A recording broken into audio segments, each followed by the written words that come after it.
So I have a couple of specific questions from people about addressing, and there's two that sort of go together, and it would be helpful if you could give us your thoughts on that. It depends. I'm going to answer, it depends. The system assumes, the electronic systems where they exist, assume that the address is written in country language. That's what the database is going to be in, the postal database. The clerks will only read, mostly, the local language. So your delivery person, everybody that's handling this can't read it if it's translated.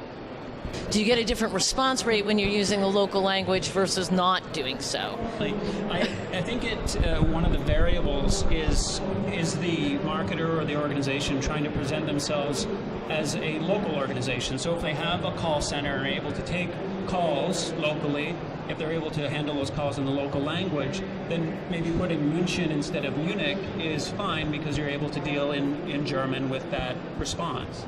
But if you're clearly a U.S. organization marketing into a foreign country, in this case Germany, perhaps it's better, and again it depends, but to be in English. Jody, I think one of the other variables is the local culture. I've read studies that show very clearly that different cultures respond to different triggers differently. Does using Roman characters in Russia make delivery harder than using Cyrillic characters? So it's a very specific question. The simple answer is yes. As soon as you've put it into Latin Western characters, it gets stopped at the beginning of the process. It gets a label put on it with the Cyrillic address. So if you want your piece to look as you sent it, it should be in Cyrillic. They will put a label over it with the Cyrillic address because, again, that local delivery agent can't read. Okay, bottom line, if you're mailing to Russia, you're better off using Cyrillic.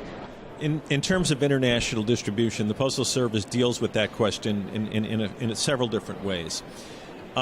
If it's we have some international services that are geared for volume customers, bulk mailers, for example, and then of course we'll have the individual letter or package that can be sent. Okay, so if it is a single piece, individual package, okay, the Postal Service says that the country name at least should be in English, and the city name should also be in English.